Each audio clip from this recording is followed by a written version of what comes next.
today I'm personally excited to have Ravi on. I was actually watching your latest podcast with Ryan Pineda, and you guys talked about some sauce. That was pretty cool. It was a great podcast. One of the things that I want to share today, maybe before we get started, is I rarely, I would say that I spend less money on paying people programs and services, and most of my learnings happen when I'm just listening to a podcast, right? But I don't have to pay someone to learn from them. So a lot of the things that we're going to be talking about today, even if you're not paying, even if you're paying, maybe you watch it on YouTube, just because it's free does not mean that it's not like valuable things to take to execute on. Okay. So value free things as much as it is paid things. And of course, pay if you want to get accountability. We always love that accountability service. But that's just one. I wanted to kind of like start this with that. It's so important to actually write things down and get on executing.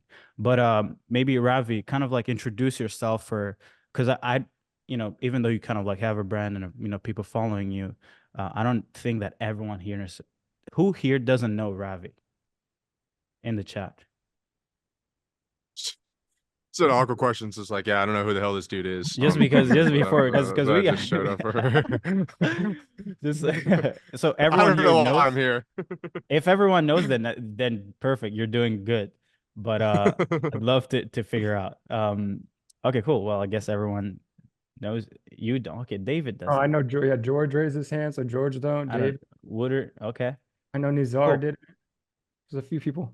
All right, cool. So Ravi, just introduce yourself, and I'd love to kind of like maybe if you can give kind of like a background story around you and how you got started and what you've been able to accomplish in the last few years. Yeah, of course. So first of all, thanks for having me on, everybody. I appreciate your time, very much so. My goal is you guys leave here with some actionable advice, and you feel like it wasn't wasted time inside of here. Big shout out to you guys for hosting me as well. It means a lot to me. I've actually watched Serge your stuff on YouTube before as well, so I've gotten value out of that. So it was awesome when you guys reached out and invited me to come on here. Yeah. A little bit of background on me. So I've been in the online business world for about 4.5 years now, almost 5 years, which makes me pretty much a grandpa.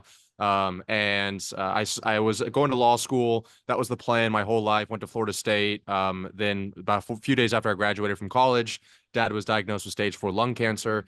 I'm grateful he's in remission now, but I had to go up there and spend pretty much 14 months with him, 5 days a week, chemo and radiation at the hospital. Then I would spend the nighttime studying for law school. It was during that time, though, I always say him getting cancer was the best thing that ever happened to me, because it was during that time that it literally caused me to pump the brakes and figure out, like, okay, maybe I don't want to go to law school and I'm just doing this because everybody else tells me that I should be doing something. So I actually read a great book called The Subtle Art of Not Giving a Fuck, and by Mark Manson. And I just realized that, wow, I was caring so much about what other people thought about what my future should be. And I never even actually put some thought into what I wanted my future to be. I ended up taking the LSAT because the law school admission test, because I'd spent literally pretty much my entire life preparing for it. Got into my dream schools. I scored in the top 10% of test takers in the nation, but then decided not to go to law school, shocked my whole family, got a job at an Italian restaurant making about $2,000 a month. And I bought Tai Lopez's SMA course online for $2,000. It was all the money that I had on a credit card. And, your typical guru rags to riches story. And then first 9 months, I did about $3,000 in sales. And then I figured out like systems and acquisition and lead generation and virtual assistants and delegation. And I figured out how to create a unique mechanism in my offer. We went from just providing leads to a call center that calls and qualifies the leads. So once I started like figuring all this stuff out, I read the 4 Hour Work Week. Within 90 days, we're doing $100,000 a month. I scaled the advertising agency to about $280,000 to $300,000 a month. But absolutely hated my life. I didn't know how to do operations or systems or back end or any of that stuff. And I didn't even know anything about selling a business. And at the time, one of my friends who had bought the course with me at the same time, he was like, hey, man, we both bought this Tai Lopez's course, but like I'm doing $3,000 a month and you're doing $300,000 a month. Like what? And I was like, oh, well, it was like these VAs and these systems. And it's like, oh, will you show me? And I was like, yeah, sure. Just pay me, I don't know, $5,000 and I'll show you what I did. And he was like, okay, cool. And he just PayPal'd me right then and there. And it's funny because at that time, like I said, I was doing about $300,000 a month in the agency, but I was fighting tooth and nail to convince these real estate agents to pay me $2,500, of which 1,000 would go to ad spend, 500 would go to the call center, 300 would go to the media buyer, 250 would go to the salesperson. And so here it was, this person just paid me $5,000 for 2 hours of my time. I showed him what I was doing, and then he hit his first 10K a month, 14 days after that. And that was it. I knew what I was supposed to do. I knew it was going to be like helping and scaling businesses. That wasn't necessarily working with real estate agents. I didn't know how to exit companies. So I just literally stopped running ads for the real estate agency. I stopped renewing people. I stopped showing up on calls, and I just let that kind of fade into the distance. I launched Scaling with Systems. And that, like I said, was about 3.5 years ago. I launched it. And we've done right around $28 million in sales since then. And we've worked with some pretty big names, around 2,000 business owners, people like Jeremy Miner, Jeff Seckinger, people doing multiple 8 figures a year, help them with either their marketing systems or systems in the back end, et cetera, et cetera. And yeah, that's pretty much the whole background. I fly planes for fun. I live in Miami, Florida. And I have a YouTube channel, and creating content and like scaling businesses is my passion. Our mission in our company is to enable the world's businesses to achieve massive scale through simple systems, helping them build a business that serves them instead of the other way around. So hopefully that was somewhat of an introduction of who I am and what I've done. But yeah. Yeah, that was good. That was good.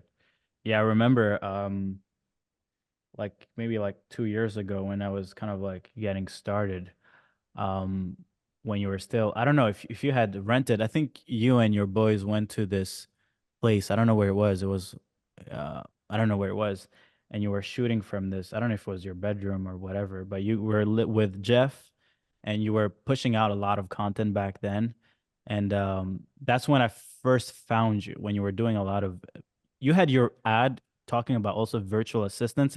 Is when I first found you, because in that time, that's when I also was starting an appointment setting agency. We were doing DM outreach with VAs. We weren't doing the call setting, but I think I found one of your VSL, and kind of like gave me this idea of like, oh, okay, cool.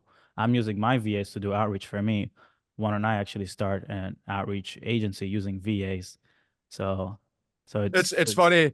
The VA thing, it's like, so I was doing the real estate. This is a good lesson for everyone here. I was doing the real estate advertising agency, and I wasn't really getting any traction with it.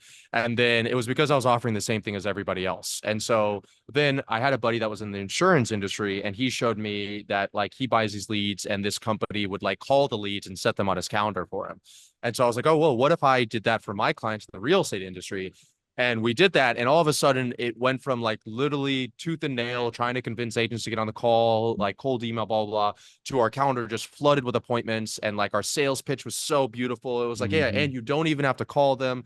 And so that immediately overnight took off our business. And then same thing for Scaling with Systems. Yeah, our unique mechanism, which is what I'm talking about here at the beginning of Scaling with Systems, was virtual assistants. It was like everybody else, there was coaching programs out there, but it was like, hey, you have to do everything yourself.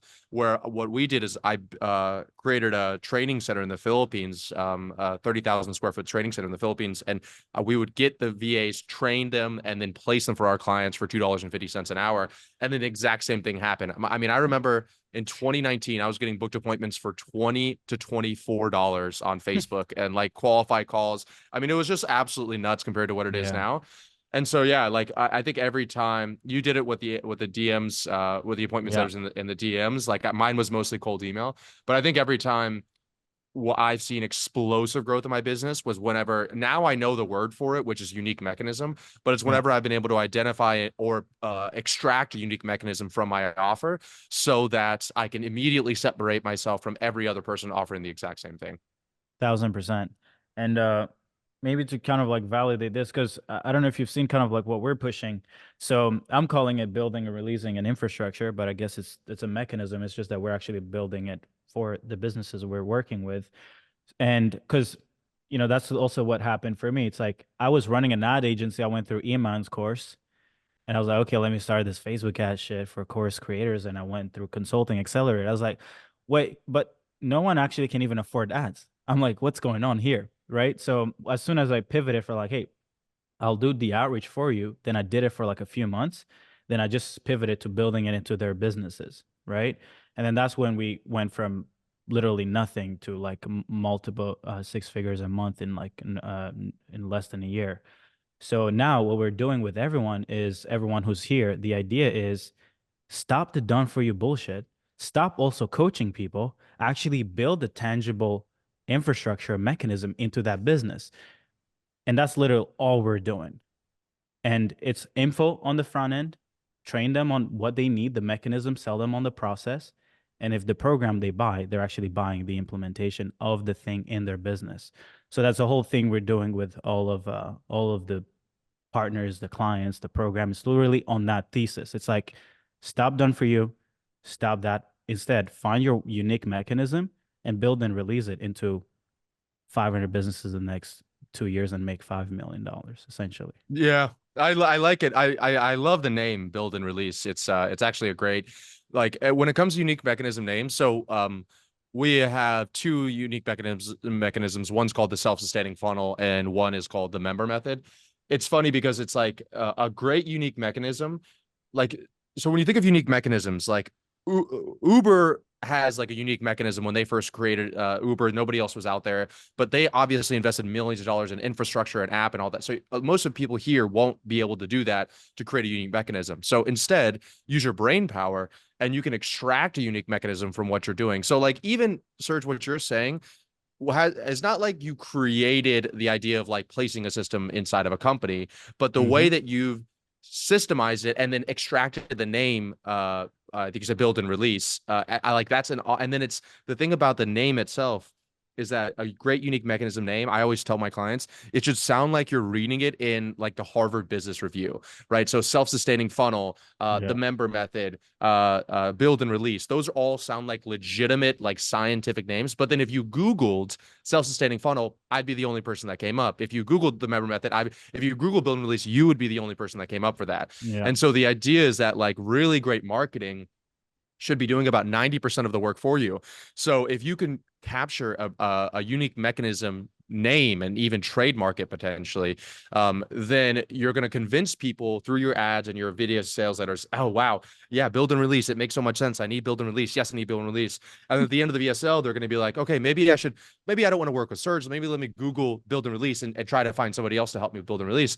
But you just made up build and release. So you're not going to be able to find build and release literally anywhere else. Yeah. And so it sends them right back over to you. So I love the name build and release. I think that's a great idea for sure. Yeah. Love it. Love it. Yeah, we got to trademark that. Please don't post this. Let's not post this until we do that. But love it. Hop in the queues, Serge. Yeah, whatever. I'm ready. So I want to start off with the first question, and then I'll hand it over, Serge. If you got some, everyone else, if you have some questions, make sure to drop them in the chat. You've probably never heard this question before, bro. I want you to know. You've never heard it. All right, but I'm super interested to hear what it is. If you were to implement, or what was the one thing you implemented into your business that made everything else easier? Have you ever listened to my podcast? That's what it's okay. I was like, bro, either that's a coincidence or this dude has done some research. No way. He's like, no way. You just flipped the script, man. You just flipped the script on me. Come on, I respect. Like, I respect that. Man himself. Let me ask him. I respect that. Man, I don't know. What's the one system? I would honestly say, probably building a personal brand. That, and then a layer deeper than that would be YouTube. Like creating YouTube. I started YouTube. So back when I said that I was getting booked appointments for $22 a pop, we were scaling like crazy. I was spending about 150 grand a month on Facebook. The only problem was that my main headline was like, how law school dropout becomes millionaire using $2.50 an hour VAs, which Facebook didn't really love. Pretty much 90% of those words inside of there. So I actually ended up getting my Facebook account lifetime banned.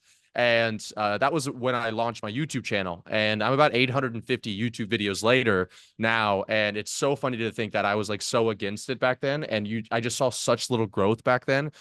But when you ask me what's the one thing I did that made everything easier, it really was building the personal brand and creating content, because it's like, right now, in some form or another, about 50% of our sales come from YouTube, whether it's a first touch point, a second touch point, whatever, bottom of funnel, we have the high-res data to track it. And it's not just sales though, right? I almost guarantee that like Serge just said he saw me on a podcast with Ryan Pineda, which that's on YouTube as well. Only reason Ryan invited me on his podcast was because I've answered a few questions for him, and he obviously knew that I had an audience, and if I went on there, they'd go over to his audience as well. I've also gotten incredible talent employees from my YouTube channel as well. People that have just watched me on YouTube for a while. I say I'm trying to hire people that I would have to probably pay 30% more somewhere else. They come to me and work at my comp ranges because I have this brand on YouTube as well. So it's like, I'm a huge fan of leverage, right? Huge, huge. That's like the number one thing I look for in everything I do in my life. And Naval Ravikant says there's 4 types of leverage: code, capital, people, and media, with people being the worst form of leverage, capital being the second worst, only because those two both require permission to get that done.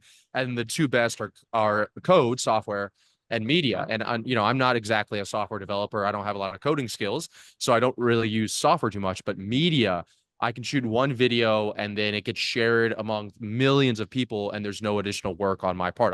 We'll probably take this video, chop it up, put it on the short forms as well, and long form and all this. So it's just like, that's the one thing that I still do every day, and it still feels weird. Like, I was just working on a video sales order before I got on here, and it felt weird to stop that to come shoot this content right now, because I feel like I'm not working right now. I feel like this is like play, and like I'm like, oh, if my team knew what I was doing, they'd be pissed off that like in the middle of a day on a Friday I'm like sitting on my balcony shooting. But this, I know time and time again that this stuff converts, this stuff impacts the entire business, and I know that my team actually does love it. But for some reason, as a business owner, and maybe other people here can relate, just like whenever you're not like head down in the computer, like typing away, it just feels like you're wasting your time. But ironically enough, the answer to your question, I think it's probably the most important thing that I do for the company.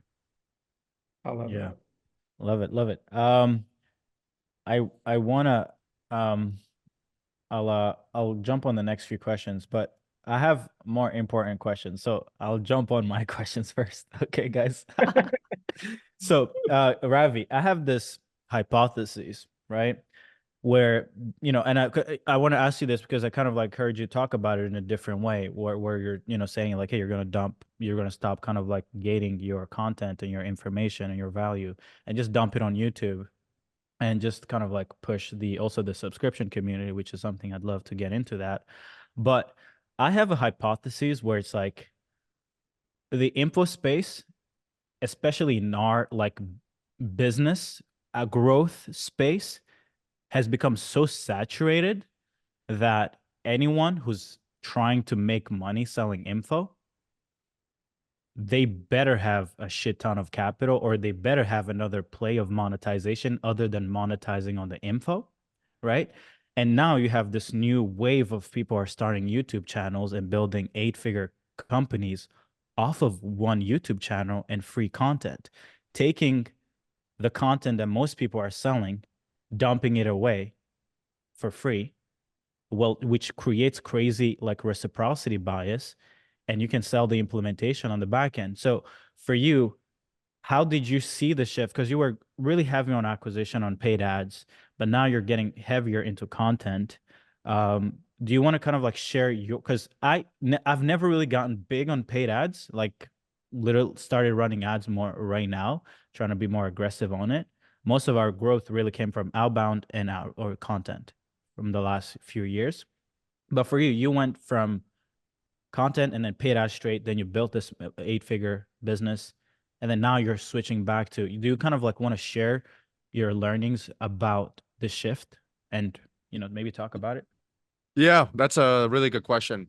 So, so in just in transparency, we do spend multiple 6 figures a month on paid ads. So I'm still very bullish on paid ads, but I think that paid ads solely by itself without the content on the back end, I think that is where you're going to get a ROAS of 1.2, 1.5x, which is really difficult at scale. You get refunds, chargebacks, all of a sudden you're in the red, right? So I think that organic, and once again, I have the data that shows it in Hyros. They click on an ad, they go to the opt-in page, they may opt in, they don't book a call, they go to Google me, find my YouTube, watch a YouTube video, book a call to speak with us. So it's like, I have thousands of examples of that happening. Yeah, so it's the benefit of the info space. Like the thing that makes it so beautiful is that it's so easy to start. You just need to know something a little bit more than somebody else. But as usual, typically the thing that is the greatest part about something is also its biggest weakness. And so the biggest weakness of the info is that it's so easy to start that literally anybody can start it. And so in a podcast I was on recently, I was talking about, so I realized about 6 months ago that there wasn't much keeping people from taking maybe what I had in gated content or like for my clients, and then just kind of quote unquote putting their own spin on it and then putting it on YouTube for free. Right. And I also was realizing that the more and more this market got saturated, the less and less people were coming to me for my unique way of doing things. And they wanted something else other than just the information itself, right? They wanted some other element of support, whether it's done for you, whether it's accountability, whether it's done with you. They wanted something that wasn't just like, here are course modules, consume it. And I started back in a day where that was a thing, but it's no longer a thing because of the kind of the velocity of the saturation of this industry. Now, if you're listening to this and you're like, oh, well, I want to get in this thing and like I'm a little nervous, or Ravi's saying I shouldn't do it, you know, any industry that's doing excellent is going to be incredibly saturated very quickly, right? So like you're going to be continuously running from that problem if you try to go somewhere else. So instead, you should look at, how do I solve this problem? So typically the way that you'll solve this problem is, one, that unique mechanism thing that I talked about earlier. So like I said, Serge didn't create the idea of like building and installing a system. The same way I didn't create the idea of self-sustaining funnel of like creating content and having that being before you get people to book a call, but we extracted it in a way that is unique. If I was just like I see them all the time, we're going to show you how to run DM ads. Like nobody wants to pay you to learn how to run DM ads because you can do that in 2 minutes on YouTube. But with my client, I was working on something currently where it's like, it's the DM ad setup, and DM ads is one piece of it, and we're making the name of it sound different. So it is like a little bit of like a hat and a bunny in a hat trick, where it's like, yeah, you're literally just pulling this name out of thin air, but that's your only option. Because if you're just saying, I do this, I get you leads, I do DM ads, you're incredibly commoditized and people can just YouTube you in 2 seconds. The second thing that you can do, to what Serge was saying, was that I just decided I was going to get ahead of the curve a little bit. So like I did something pretty radical, and you know, like I said, we've done around $28 million in the high ticket space. And I took all of the classes and courses that people used to pay me like $15,000 and $50,000 for, and I put it for $97 a month with 100% no questions asked money back guarantee in the first 14 days inside of a membership site. And that was also another way that I realized that, okay, if the information actually isn't the thing that contains the value, then if I can get as many people as possible to consume the media, because it's the highest form of leverage, then the people that never were going to work with me anyway, because they either don't have enough money or they don't pay money, they're going to get value from it and share it with the people who eventually will want to work with me. And then on the flip side of things, those that would potentially want to work with me, but they want to figure out, well, what makes Ravi Abuvala and Scaling Systems different from the 10,000 other people out there? Now they can taste my product before they actually work. They commit to $15,000 or $50,000, et cetera, et cetera. And that's a concept was pioneered in the SaaS world called product-led growth. So instead of like, hey, I help people run DM ads, book a call with me, and I'll explain to you how the process works, you show your entire process up front using a unique mechanism. You give it away all for free. And then they can taste it and test it and see that you're legitimate and your system's different than other people, blah, blah, blah. And then those that want to book a call to work with you can then book a call to work with you. And a big objection I hear about all of this is like, oh, yeah, but my clients would never buy a low ticket product or membership site. I have every single day, like 8-figure business owners, multiple 8-figure business owners buy my low ticket products and my membership sites. I just had, and I'm sure he wouldn't mind me saying it because I know him personally, Cale Owen, the CEO of Gym Launch, he just bought my Show Up Secrets. I think we all know Gym Launch does like multiple 8, if not 9 figures a year. He's the CEO. He just bought it of our little low ticket product in our community. So if the content is valuable enough, then your quality client will purchase it. And so you don't have to necessarily do the monetization vehicle of like membership sites or low ticket products. But a lot of people, when they say give everything away for free, and I know I'm talking a lot, I'll shut up here in a second, but a lot of people, when they say give everything away for free, what they don't realize is that like free can be somewhat relative, meaning that if other people paid $50,000 for this piece of information and you're giving it away for $35, then in essence, that's free, right? Relatively speaking, because it's such a large price and value discrepancy that it feels free, right? Versus if it, like, for example, if I came up to you and I said, here's a $450,000 Ferrari, you got to give me $2, you would go around to your friends and say, I got this like free Ferrari. It was like pretty much free. Can you believe I got this Ferrari? You want to be like, oh, this guy made me pay $2 for this $450,000 Ferrari. I can't believe he's a scammer, right?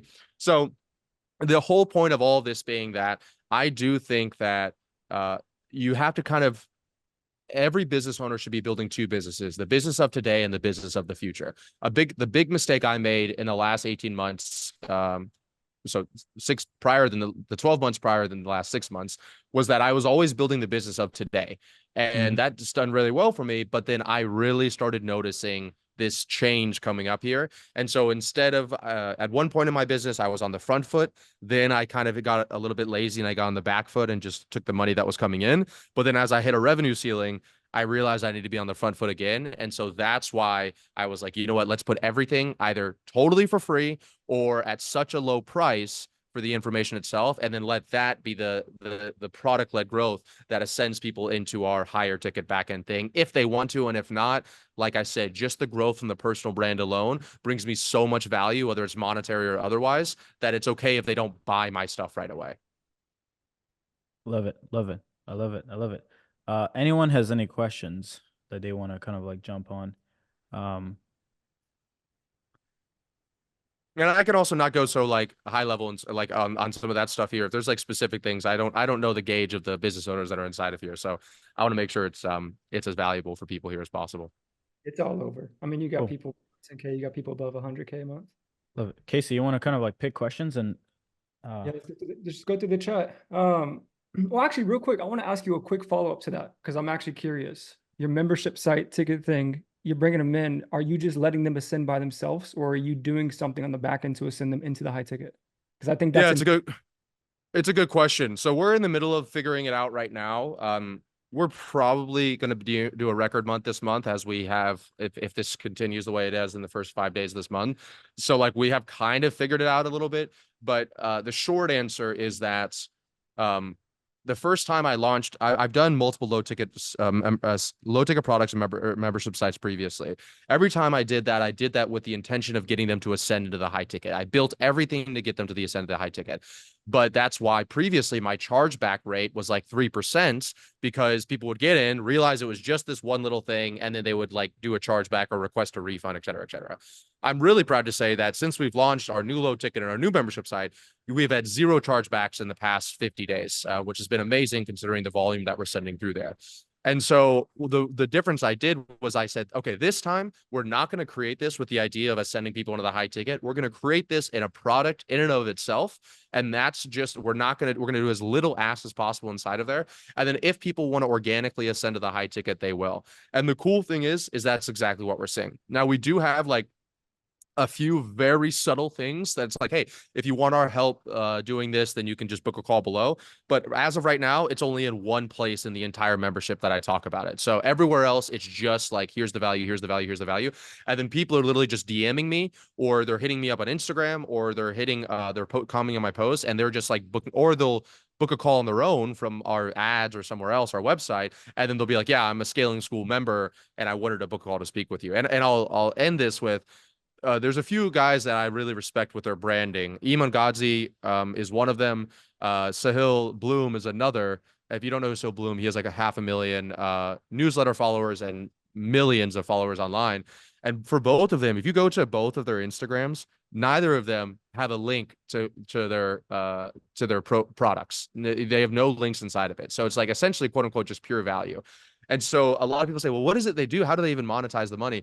But the idea behind it is that, like, I think that there is some kind of inverse relationship with, ironically, the least amount of calls to action that you can make, the more book calls or sales that you're essentially going to get. I know it's really weird to say that, but if somebody essentially has to like literally dig their way to find a way to book a call to speak with you, then you know that they have so much intent to work with you that when they get on the call, they're essentially going to close right away. So that's a long way of saying that we have very minimal stuff. And I'm not saying we're not going to add more inside of there, but as of right now, it's very minimal. And we're seeing a decent ascension rate inside of our high ticket.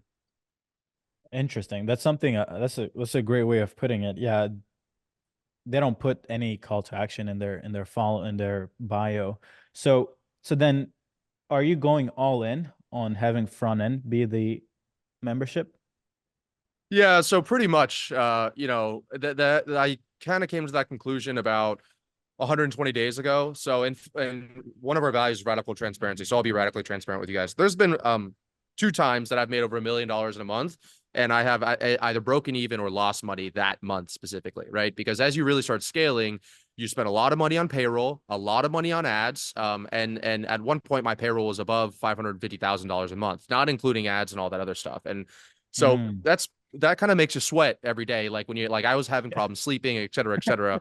And I just knew it wasn't healthy. And then I had a conversation with a friend of mine who's doing about $3.5 million a month, and he does 1.4 million a month in recurring revenue. And he pretty much was like, yeah, I just take all of my recurring revenue and I just invest it into ads. And it's like, I literally just put all of the money right back into ads. And so that everything he makes recurring, he just puts in ads, which fuels the high ticket, et cetera, et cetera.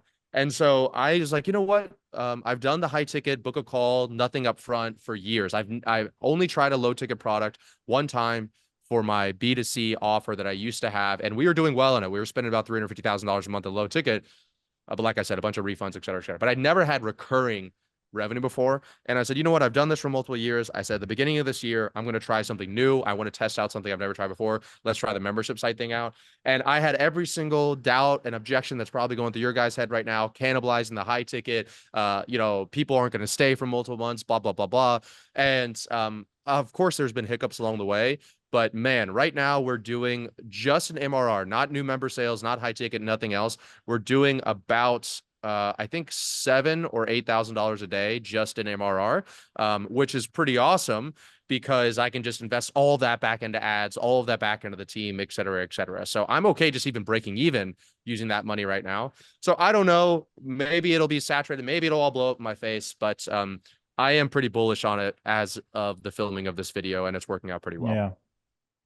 Yeah, because we launched the NBL community, like I believe in October last year. I bought it. I bought into it. I bought into it at one point. Yeah. And I think in the first 30 days of launching it, no, 60 days, we hit 60K MRR. Wow. Yeah. But it's because no one had ever been able to do business with me unless they're spending 5 figures. And also some people were just not trying to fucking book a call. So maybe they're trying to get a taste of what it is we do. So it's been really, really well. And that's exactly what you said. That's the same thing that happened to me. People couldn't work with me. It's either free content or it was minimum of $15,000. There was nothing in between those two things there. So yeah, going back to the content side of things, that's exactly why it's beneficial that you have a personal brand online, because people just want to pay to get around you. And this is like a way that you can essentially have them do it for almost no cost. Yeah. Now, I was kind of, we're planning for Q2 and I was trying to figure out like, okay, we have NBL, but we also have this VSL funnel. I'm like, where do I fucking put the shit? Like it's like, man, what the fuck? It's not a clean. So that is the most difficult part about this entire thing, is that I come from the world. Like I've written thousands of video sales letters, and my unique mechanism previously was like video sales letters. And it was just like ad, opt-in page, video sales letter, booking, call, sale. Like it couldn't be cleaner. You could draw it on there. It was just perfect, nice, organized. What I've known now is that this is way more of like an ecosystem, if you will. And the more you try to like make it perfect, clean lines, the more it fucks up. And so realistically, what I've seen work well for us is like we break it up between top of funnel, middle of funnel, and bottom of funnel in our marketing department. And then we have like a graphic that we use for it. But we don't right now, we're running no that's a lie. We're very, very minimum ads to a call funnel, all top of funnel. everything is top of funnel is all either membership site or low ticket products. And then middle of funnel, after they've tasted a little bit of who we are, we're running about 40% of our monthly ad budget goes middle of funnel. And that includes other people that have like the membership side, the low ticket products, but it also is a video sales that are call funnel. Nice. So that way it's like we're using the products and the self liquidation from low ticket and membership in order to get people's first to taste us, kind of that product led growth. But then actually to credit to what you guys were asking me earlier, another way that we're kind of ascending people from low ticket membership site into the high ticket is the the video sales that are call funnel. And those ones we have about 11x ROAS on that. And we're getting calls for like $70, $80, like qualified calls, where previously our average qualified call was about $350 to $400. So it's like, it's showing a lot of legs to it. And our average in Q1, our low ticket product ROAS average was 0.65. And that was like ugliest funnel you can think of. I mean, you can look at me on ads library, ugliest video sales letter, as no editing. It was the brightness was that. So our goal is to actually get a break even low ticket funnel this quarter and use that to scale, and then have middle of funnel retargeting ads, setters, CTAs, blah, blah, blah, send people into high ticket on the back end. I love it. I love it. Okay, guys, I'll stop talking. It's like a coaching call for you guys, right? Yeah, right. Oh yeah, I forgot we had this call going on right here. Okay, let's go through the chat. I'll have them come off. Kind of run through it. I know there's one up here. 6-figure copywriters, whoever that is, come off mute and ask your question. Yeah, it's Dennis, man. I still have to change the name. What's up? What's up, Dennis? Hey man. Nice to meet you. I actually watched your stuff a few years ago as well. So thank you. Pretty good content. I really love it. So my question is, right now we're doing about 10 to 15K, but we're pivoting the niche. It's just a very long story. Casey approves, by the way. So we're pivoting the niche, and one bottleneck that I always had with the business was closing and sales. I feel all sales process, but also my skills when it comes to sales. So do you believe in the fact that you can't hire a good closer unless you're a good closer yourself? Or do you agree that hiring a closer without you having the skill is also doable in order to scale? Yeah, what a great question. So, I don't believe that you have to be a good salesperson to hire a good closer. If that was the case, then about 99% of the tech companies out there would not be where they are today, because they're technical founders and they hire salespeople to sell their SaaS. That being said, it is beneficial, obviously, for you to know like what you should be paying attention to, but that's also why you join masterminds and coaching programs and mentors, et cetera, et cetera. Personally, and people are kind of shocked when they hear this, I've sold millions of dollars from stage each time. And I don't consider myself a good salesperson. I consider myself an excellent marketer. And so I think that if you can, going back to what I said earlier, the unique mechanism, the personal brand, the content, the product-led growth, if you can do that, sales is so much easier. So most people have like a 50-50 relationship, marketing and sales. Marketing gets somebody just to be like, yeah, okay, I guess I'll hear you guys out. And then sales has to drag them the rest of the way, which is a very manual, labor-intensive, and unleveraged process. But instead, if you spend more time, energy, and effort being an expert marketer, or at least just better at marketing, you can get them to the 10-yard line. And then when they have the sales call, then like what we determine as a sales qualified lead is if they come on the sales call and they say, I'm looking for unique mechanism. So if they say, I'm looking for the member method, like if they come on there and say that, we have a 45% close rate on those with a 75% average cash to revenue ratio. So what most of the time, what happens is people come on there and they'll be like, yeah, I'm just interested in learning more about what you guys are doing. Or yeah, I saw an ad and I clicked on it and I just like, I saw you guys help people grow businesses. Like, what does that look like? That's a 50% handoff. And at that point, even the best salesperson in the world is going to have a difficult time like closing that deal. So I would spend more of my time, energy, and effort becoming a great marketer while at the same time closing my own sales. And then to the point that you're at least basically a KPI, which would be 20% sales conversion rate. Once again, you don't have to be an amazing salesperson to get there. Then you can hire a salesperson who's going to crush it, make a lot of money, and stay with you because your marketing's doing all the heavy lifting for you. Yeah, that makes total sense, man. And I love it. It's just another way to, instead of actually learning the sales skill, you just build on the other aspect, which is marketing, so you can make sales easier. That's pretty much what it is. And essentially, if you think of a video sales letter, you know, it's sales copy. So like, you know, Yeah. it's funny that I always tell people, and I'm obviously biased. I love marketing, so like people in here that are probably love sales are going to tell me that I'm an idiot, but um marketing includes sales in it, where sales doesn't necessarily include marketing. And I have plenty of salespeople that wouldn't know marketing if it hit them in the face, right? But you really can't market unless you also are able to pull in objections that people bring up on sales calls, like their limiting beliefs, their false assumptions, et cetera, and put it inside your marketing copy. So I think that you're not going to ignore sales by studying marketing. I think you'll just be better at sales by studying marketing, and you'll make sales easier for your sales team or for you when they actually get on the sales call. Yeah. Yeah. Thanks a lot for the advice. I appreciate it. My pleasure. Thanks for asking it, man. Good question, man. I'm going down. Leopold, I see you had a question, man. You want to come off mute? Hello, everybody. So nice to meet you, everyone. So my name is Leopold, as you see, and I want to know how you go about building like systems if you're starting out. Like I make approximately 4 to 5K a month, and I would like to know how what I can do to build systems that can work for me, so that I don't have to spend a lot of times in the like building the funnels and building everything. Yeah. So I don't think you'll get away from like, you know, obviously work, but the best recommendation I have without like being able to pretty much sit with you for 12 hours is there's a idea or the theory called the theory of constraints, which is what we subscribe to at our company. That's how I trained my client success team. And the theory of constraints is a management methodology with the idea that like every business has one constraint that's holding it back from growing, that's preventing it from scaling.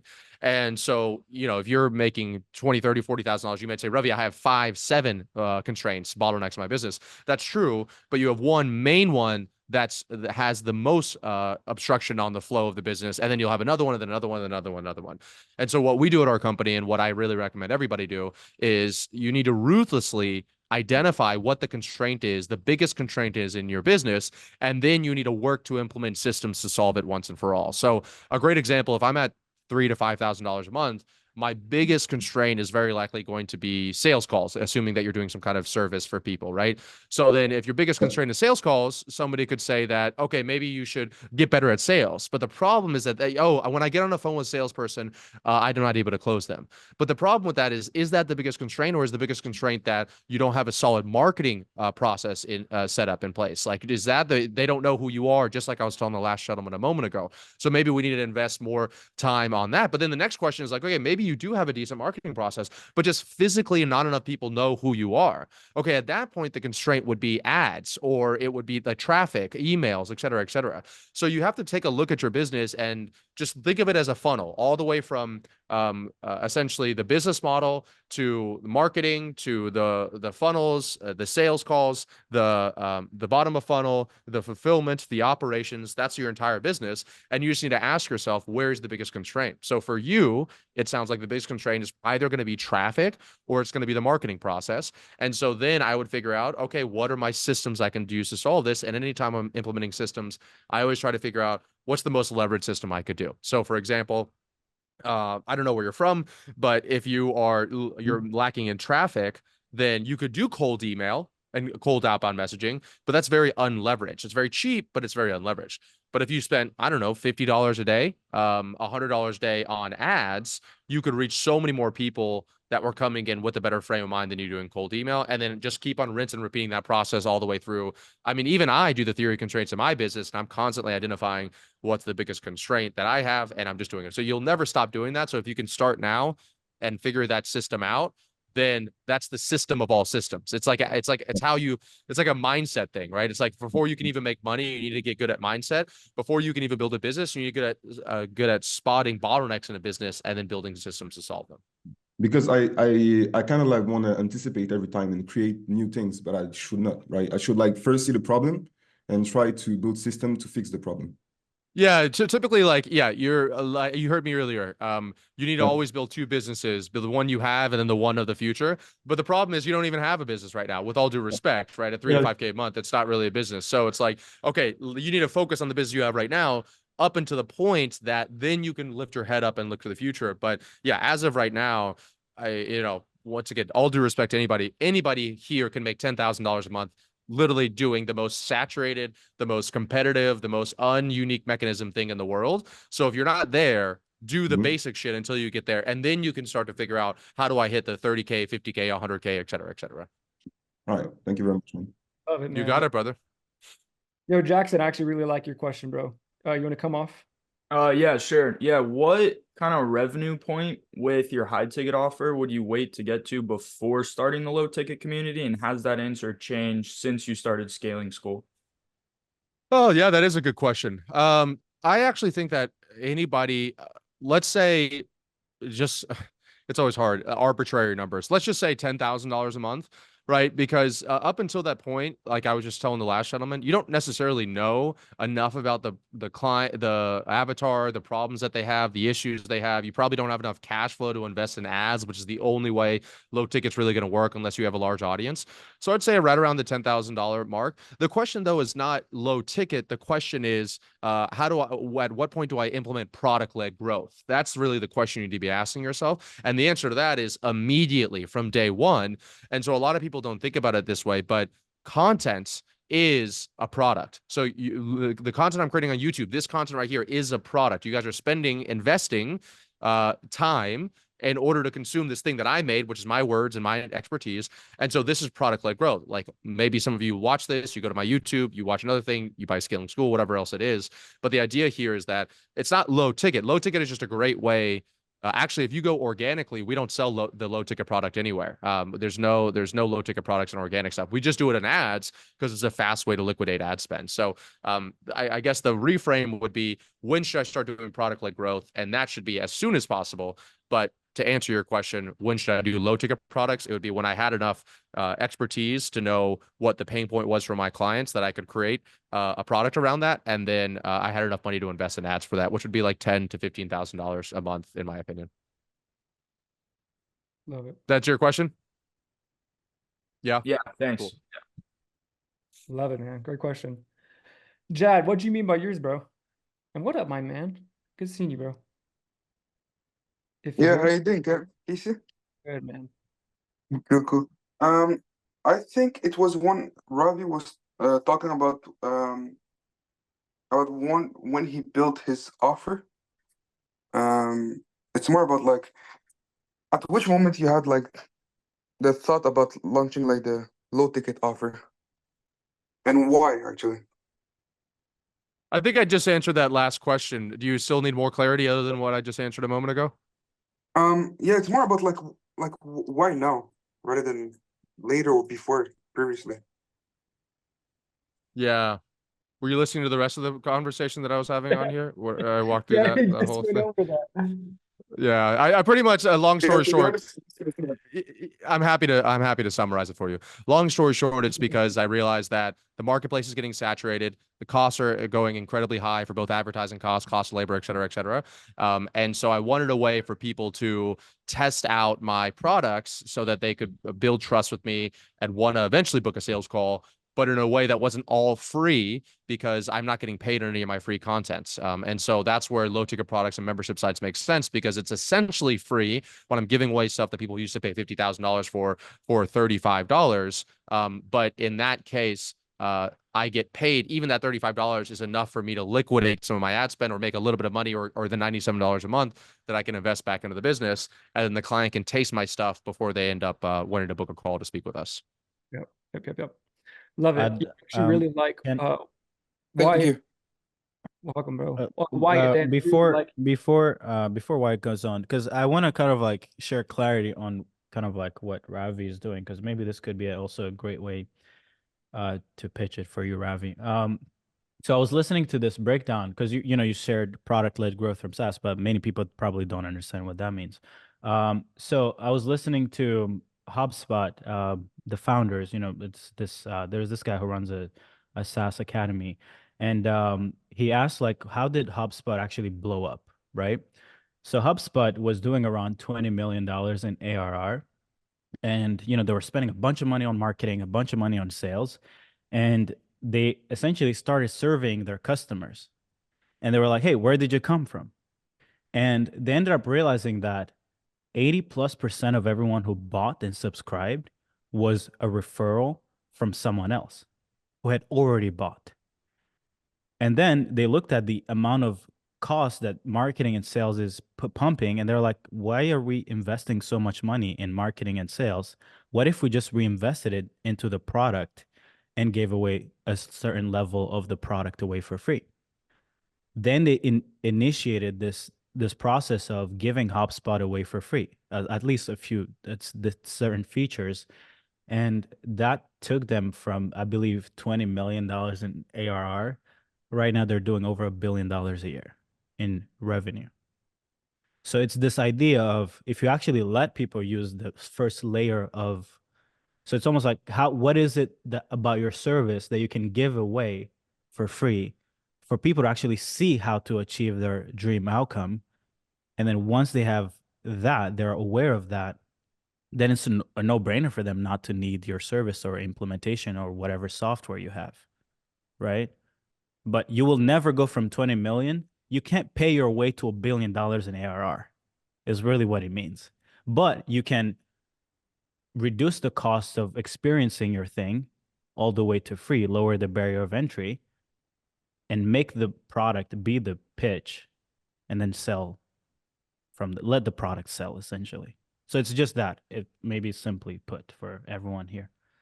Yeah, I think that's really helpful. And I also think that the main reason why people are afraid to put their info in a product like that, maybe their high ticket or whatever else it is because their stuff's is kind of garbage, to be honest with you. So like your stuff has to be fucking banger for you to be able to put it out and give it away. So it's like, if it's just not that great and you're really good at sales and marketing, but then people aren't renewing or sending whatever else it is because they already paid you, they signed the contract, blah, blah, blah, then you can only scale to a certain amount there. But HubSpot knew they had an incredible product. So I know the CEO of Truvani, which is like one of the largest protein brands in the United States. I've been using it for a few years. He lives in Miami. We've had dinner. And when I had dinner with him, I was like trying to learn, because he started in the affiliate marketing world. He was doing affiliate marketing and then is now in this multiple 9-figure business that he's looking to exit. And I'm like, yo, you're doing what I want to do. I want to make a 9-figure exit, but you started in the e-learning affiliate, like the internet marketing world, as all of us here know it. And we're having a good conversation. But anyway, he said that their marketing team has one philosophy, and that is just put it in their mouth.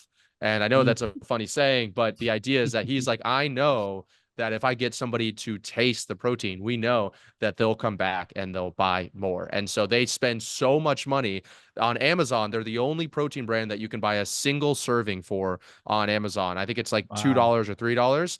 And they lose money every single time that they do that. They sell it and they run ads to it, et cetera, et cetera. But they know that after they taste it one time, they're going to come back and they're going to invest. And I've been, just for context, I've been using that protein. I go through 2 bags a week, every week for over 3 years now. So like their lifetime value on me is absolutely insane. So yeah, the point is like to just think of it that way. If it's easier, get it in there, put it in their mouth. That's what you're trying to do. You're trying to get them to taste what your full product is like. But of course, if your product tastes like shit, then it's not going to work. So that's why your product, as usual, has to be really good to make it work. Love it. Love it. Wyatt, you want to go next? For sure. So something that I've been seeing a lot, and I was talking to the guy who I have as like a consultant for my clients right now about it last night. It's like these guys like that are my age that go like super viral for making money at a young age, but I make more than them, and like I can't go super viral and I don't know why. And it's like, dude, if I could have the eyes they have, I'm literally 5x in my revenue. Because I did like in February, we ran no paid ads and we did 50K off like 1K subscribers. And these guys have like 50K views per video and they make like nowhere near as much as me. So it's like, and their whole niche is make money online. So it's like, how do I build that audience and how can I accelerate my growth like crazy? Yeah, well, you kind of answered it already inside of there, but it's like they have whatever 5 times, 10 times the amount of subs, but they're not making nearly the amount of money that you're making. Yeah, that's because almost always you're going to have a trade-off between like virality and growth and the amount of money that you can monetize on the back end of that, right? There's small exceptions to that rule, but so for example, for me, you know, for a while, I used to be upset that my videos only get like 3,000, 4,000 views. I only have 70 or almost 80,000 subs on YouTube. And like you said, I see other people that are blowing up and I feel like they have more surface level content than what I do. But I also know once I started speaking to some of these people, how much money I make, and they're always coming to, so these same people that have 300, 400, 5,000 subs are booking calls with me and trying to learn how do I make money from this. And so I'm like, oh yeah, we'll make calls to action, we'll book a call. And then they start doing it and they have, like you said, nowhere near the amount of money. And I'll give you two funny stories. First is that one of my close friends, his brother has, I think, 6 million subs on YouTube. And so one of my close friends is in our space and he only has like 30,000 subs on YouTube and he makes a lot of money from it. And so he went to his brother, he's a master marketer. So he goes to his brother, he's like, yo, we're going to create this sales funnel. We're going to create this merchandise. We're going to do all this stuff and we're going to monetize your millions and millions of subs. So they set up the whole sales funnel and he is a master marketer. So he knows how to make it all work.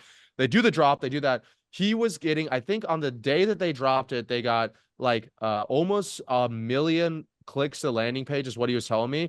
And I think they made 200 sales from the things for $30 per thing. So whatever that number is, it's like, so the traffic was garbage. And then the same example, my girlfriend, I helped her build a membership site about like femininity and women and all that stuff. And not all that stuff as I'm being derogatory, but just for time, I'm not going into it. But and so she did this TikTok like 3 days ago. And it was about like, hey, most people want a high value man until you get a high value man and you realize that they hold you accountable for your actions. And then maybe you don't want a high value man. Within 24 hours, it had 1.6 million views on TikTok, right? And I'm like, baby, oh my God, that's amazing. Like, how many more people did you come to your membership sites? And like, one person joined her membership site from the thing. And it was exactly what her thing is about. It's literally exactly what high value man and her membership community is about, how to get a high value man. So, and then I guess the final one I'll drive it home is I had a client for a VIP day over here 3 days ago. And he said he was at a media conference, like a content creator conference. And there was this person who had a TikTok account with 4 million followers at this one table that was doing like a meet and greet, and this YouTuber with 100,000 followers, and he was doing a meet and greet here. And he said that the guy that had the 100,000 followers, subs, had 100 times more people waiting in line to meet him than the person that was on TikTok. So it's not I guess the bottom line here is that not all traffic is treated the same. And so you have to understand that, and your goal really, and you might actually start turning off. Like if I started doing all this, like make money online, I have 5 ways to make $100 on you. Like I know that all the people that watch my YouTube videos, like some of the people on this call right here, would probably stop watching my YouTube videos. And I used to have all these content consultants. I would hire them $10,000. They'd come in. Oh, you need to do a video. You can see on my channel some of my stuff. I have like why quitting weed, maybe $10 million. And so I would make these videos and like they would go viral, but I have all the tracking and they didn't lead to more sales. And so then when I just stayed true to in-depth business content that like I would think 7- and 8-figure business owners would enjoy, that still stays a consistent pipeline for sales for our company. Yeah. Okay, dude, that's sick advice. Yeah, I like that. So maybe what you're saying is like less of don't focus on the number, but maybe more of like the amount of money you make per subscriber or like per view, because that's something I've noticed. Yeah. Like Serge makes so much more money per subscriber than like Iman does, for example. Like it's outrageous. So yeah, I like that, dude. Thank you. You got it. Yeah, Ravi, I know, we're at 1 p.m. So do you have a hard I have a little bit longer. I can go till about 1:15 because I got one at 1:30 I got to prepare for. So yeah, White, don't try to be viral. Who cares? Get rich. You're 16 years old. Worry about the fame once you have like at least more money than followers. Yeah, I think this is also one of the things, because I've also had this, which is like, okay, fuck, I need to grow my YouTube. But it's like, just because someone has more YouTube subscribers, because also here's how it works. And I actually talked about it in my story the other day. I was like, the market, the people who will buy is not exponential growth, like the audience size. So let's say if I'm selling to 1,000 people and 100 people buy, just because I go to 10,000 doesn't mean it's 10,000 people that can buy. It's just 20% more. So more followers, the relationship is not symmetrical. It's 10x more audience, maybe 15% more people can buy. And the bigger you go, the gap, the bigger the gap. So I don't think being famous actually it means nothing other than, oh, I have people for or other than status signaling. For sure. If you want to be the kid 16 with 1 million followers, maybe can get you more dates. I think that can get you more dates than the money. Love it. Okay, cool. Let's go over who got a next question? It was Dan. I like Dan's question. It's about YouTube content. Hey, Ravi. So really quick, my question is around, I've got a YouTube channel, like a couple hundred subscribers. I've also had the same sort of what you just shared, where I only have a couple of subscribers, but some people will come to me and be like, all right, I'll pay you $5,000 for this thing because I like what you're saying. But my question is, what are the leading indicators of success? Because I'll post videos, I'll get like 8 views, and it's like, well, that sucks, but I know that. So is it volume? What do you think? What do you care about? Is it like, do you spend a lot of time like on the thumbnail and the title? Like, what were you prioritizing when you were 400 videos in and maybe you didn't have a lot of subscribers? Yeah, what a great question. So I think for me, it's going to sound so cheesy, but I pretty much disconnected myself from the outcome of my YouTube channel and the videos on there, because I just, I'm a firm believer that if you can't do something every day, don't do it for a day. And I have watched, to Serge's credit, he said he learns a lot from people's podcasts. Like, so I listen to a lot of podcasts and I listen to YouTubers. And what do you see this common trend? I mean, right now, there's this huge trend of YouTubers shutting down their YouTube channels. And if you like type in like why I shut down my YouTube on YouTube, watch like 10 or 15 of those videos, and they all say the exact same thing, which is that they started their channel. It was a lot of fun. Then they saw what was working. They played the algorithm game. And then like a year later, they ended up with a channel that they don't even recognize. And they're just doing stuff to make huge YouTubers are saying this stuff. And so I just realized, like, once again, why are we all here? To learn from other people's mistakes so we don't have to make them.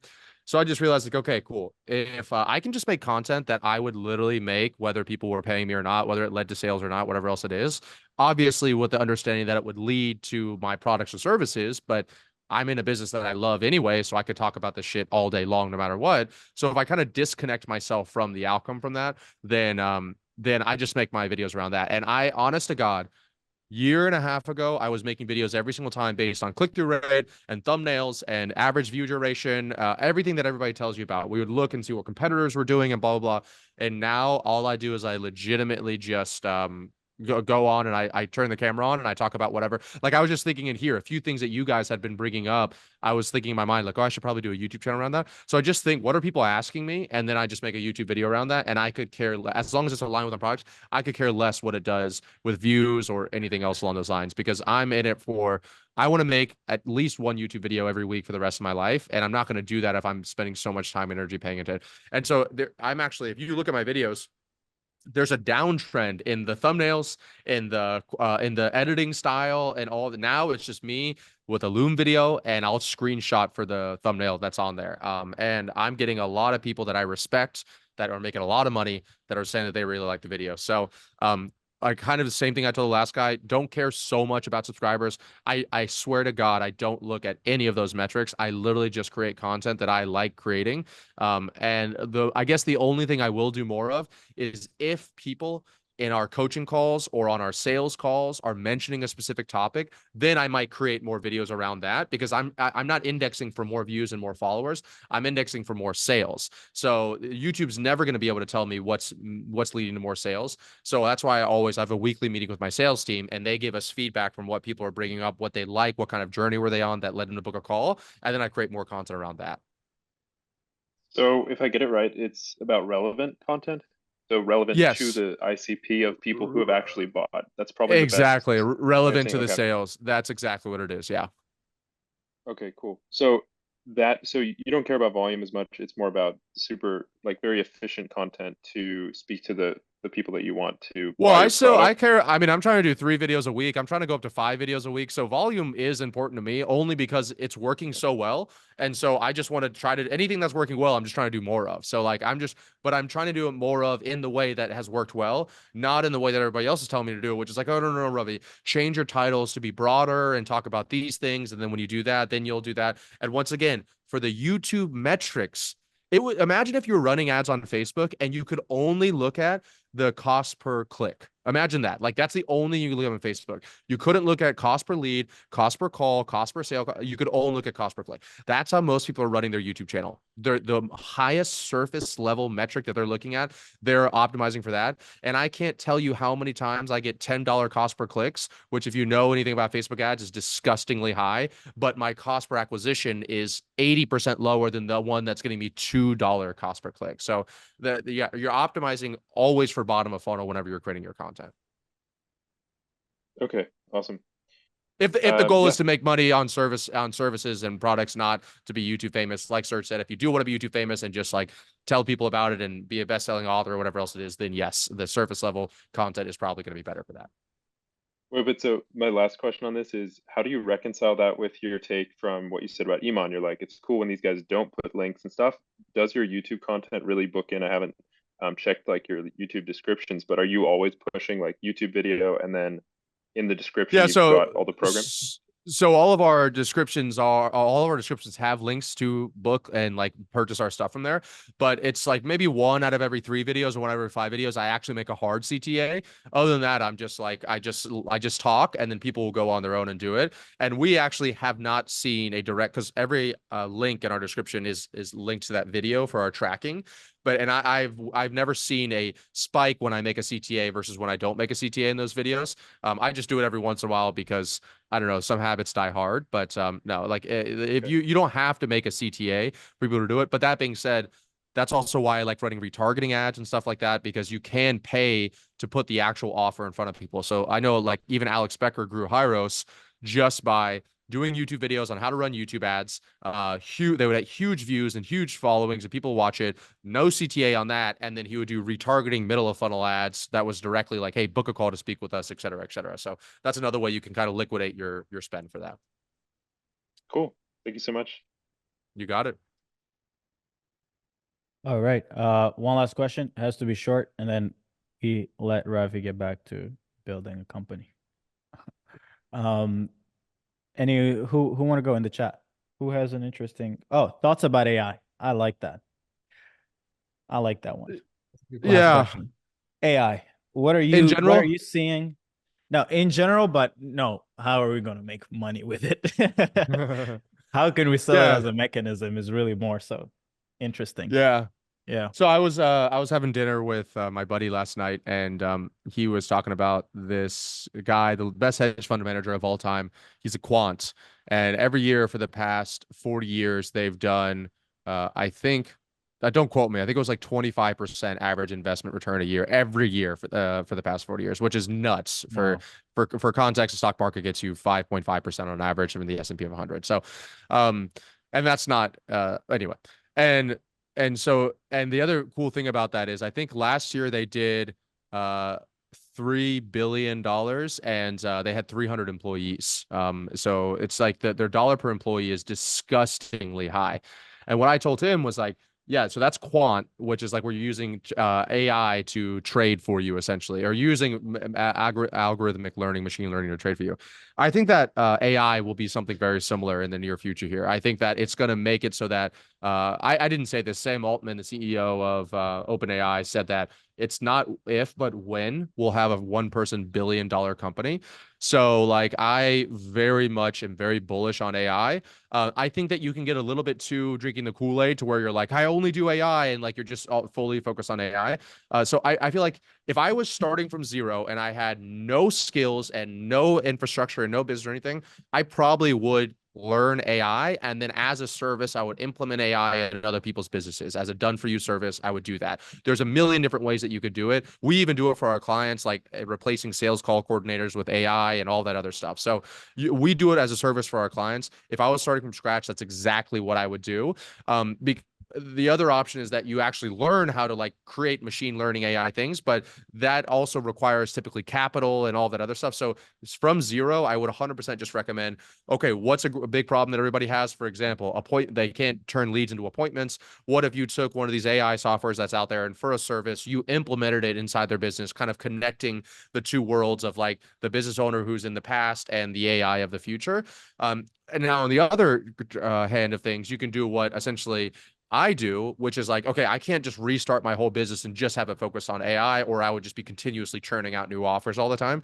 So instead, what we do is we just try to optimize what we're doing and replace team members with AI, or increase the efficiency or output of AI. So for us, it's every day, every week, every month, I'm asking myself, how can we get a higher output with less input? So an example would be that sales call scoring calculator. Another example is that I just, we have a product called Member Method where we show people how to build membership sites. And for the first time ever, I created this My GPT that creates the entire membership site, including the courses, the title, the website, all of that for our clients in 7 seconds. They just type in what they like about what their passion is, and it creates the entire membership site for them in 7 seconds. So what used to be like, we get on a call, they would do a worksheet, we would do the onboarding. Now they get it done in 7 seconds. So now our average client to client success manager ratio right now is 35. So for 35 clients, we have 1 client success manager, because we do a lot of intensive custom work. And so my goal is to get that to double. So 70 clients per client success manager without dropping the amount of fulfillment that we do. The only way you can do that, other than elimination, is through automation. And so I think applying AI to what you're doing in that instance, and I'll finish it with a quote by the CEO of Mind Valley. I was in a mastermind with him. I forgot his name, Vishen. He said that in this mastermind, he was saying, if every year you're not replacing at least 30% of your employees with AI, then you're falling behind the curve. So it's a little bit of a brutal business owner's outlook on AI for sure. Like, oh yeah, replace all human beings with AI. But if your competitors are doing it and you're not, and they're able to either get more or charge less, then you're going to be left in the dust, essentially. Yeah, love it. We just launched last week.